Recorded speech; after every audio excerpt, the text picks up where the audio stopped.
সারা জীবন কত বস্তু আস্বাদন করার পর যখন সঠিক বস্তুর আস্বাদন লাভ করেছে, তখন তার হৃদয় একটা কথাই বলে, কি? মেঘাচ্ছন্ন দিন নহে কো দুর্দিন, অভুক্ত দিন নহে কো দুর্দিন। খাদ্য নেই, ব্যবস্থা নেই, বিশ্রাম নেই, আরাম নেই, ভোগ নেই, বিলাসিতা নেই, না না, এগুলো দুর্দিন নয়, এগুলো দুর্দিন নয়। খাদ্যদ্রব্য নেই, বস্ত্র নেই, ব্যবস্থা নেই, পরিস্থিতি ভালো নেই, তথাপিও নিতাই গৌরের দাস যারা, তারা বলে না যে আমার দুর্দিন চলছে। দুর্দিন কোনটাকে বলে? তারা বলে দুর্দিন সেই দিনটাই তার কাছে মনে হয় যেই দিন সাধু সঙ্গ হয় না। যেদিন সাধু সঙ্গে বসে হরি কথা অমৃত পান হয় না,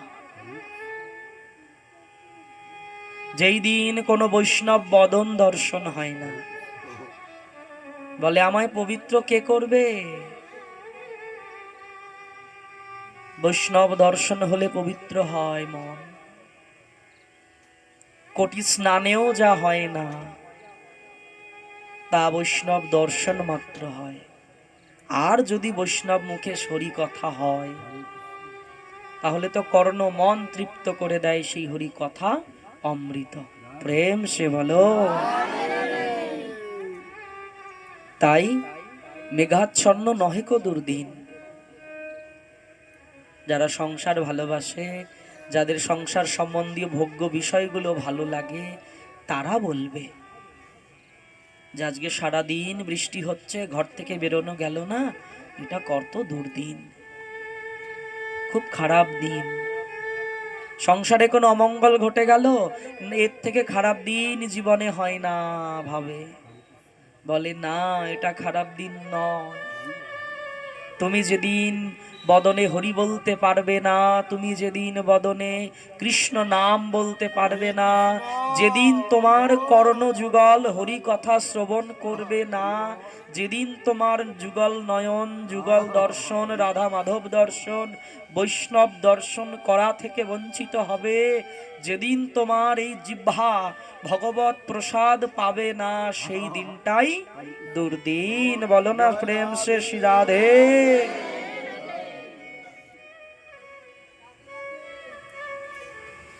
তাই বললেন সকল বিপত্তি যাবে, মহানন্দ সুখ পাবে। সকল বিপত্তি কেটে যাবে, মহানন্দ সুখ পাবে। মহা আনন্দ সুখ, যে আনন্দ দিন দিন কেবল বর্ধিত হয়, যে আনন্দের কোনোদিন হ্রাস হয় না। কিন্তু এই আনন্দ পেতে গেলে তো আমায় সেই মেঘাচ্ছন্ন দিনকে কাটিয়ে আসতে হবে। মেঘাচ্ছন্ন দিনকে কাটাতে হবে। সমস্যাটা কোথায় ভক্তগণ জানেন?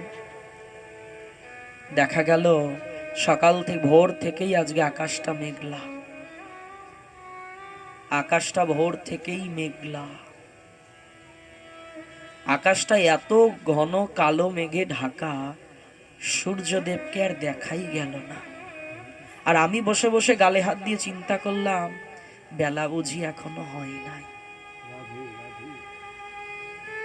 কিন্তু কালো মেঘে যে আকাশটা ঢেকে আছে, সূর্য যে তার ঠিক নিয়ম মতো প্রতিদিন যে সময় ওঠে, উঠেওছে। সূর্য তো থেমে নেই আমার জন্য, বেলা তো আমার জন্য থেমে নেই। কেন? সূর্যটা দেখতে পাচ্ছি না তো। বলে সূর্য দেখতে পাচ্ছ না তো কি হলো, মেঘে যে ঢাকা, এই মেঘটাকে সরাতে হবে। রাধে রাধে। এই মায়ারূপী মেঘ, কালো মেঘ সরিয়ে দাও, মায়ারূপী কালো মেঘ চোখের সামনে থেকে সরিয়ে দাও। মায়ারূপী কালো মেঘ সরাতে পারলে কি হবে? বলে তখন তুমি তোমার প্রকৃত সময়টাকে খুঁজে পাবে। আমরা ভজন করতে এসে কত কথা বলি, আমাদের সময় হয়নি, বেলা হয়নি, এখনই কেন? বলে ও কেন বলে জানো এই কথাগুলো? ওর ওর এটা মূর্খতা। কেন মূর্খতা? ও মায়ারূপী একটা কালো মেঘ ওর চোখের সামনে ঢাকা আছে পর্দার মতো, ও সূর্যটাকে দেখতে পাচ্ছে না। ভোরবেলা উঠলাম যেরকম অন্ধকার, দুপুরবেলাও সেরকম অন্ধকার, বিকেল বেলাও সেরকম অন্ধকার। আমি মনে করলাম আজকে বুঝি সূর্য ওঠেই নি, সূর্য আজকে ছিলই না। কিন্তু মেঘের আড়ালে তো সূর্যদেব ঠিকই ছিল। মেঘটা তো সরাতে পারিনি, মেঘটাকে সরাতে পারিনি। কালো ঘন মেঘ আমার চোখের সামনে পর্দার ফেলে রেখেছে।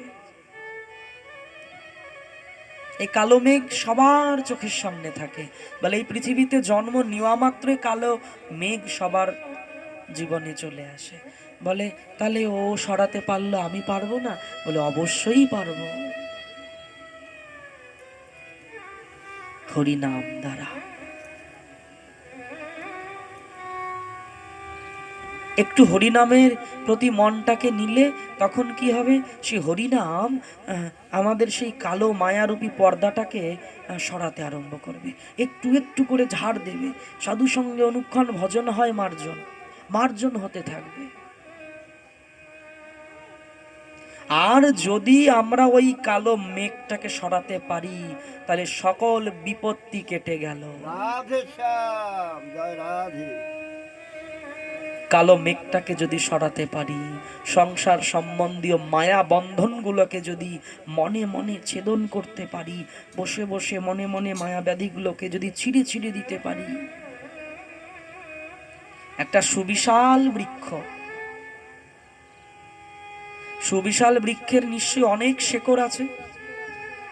আমি যদি সেই শেকড়ের গোড়ায় গিয়ে, গাছের গোড়ায় ঢুকে গিয়ে বসে বসে গাছ কাটতে হবে না, গাছ কাটতে হবে না, আমি যদি বসে বসে সেই শেকড়গুলো টেনে টেনে ছিঁড়ে দিতে পারি। হ্যাঁ,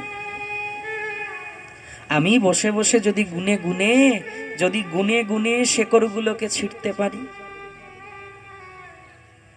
গাছের অনেক শেকড়, কত জন্ম জন্ম ধরে শিকড় বিস্তার করেছে, যুগ যুগ ধরে শিকড় বিস্তার করেছে। শিকড় অনেক দূর পৌঁছে গেছে, অনেক গভীরে আছে।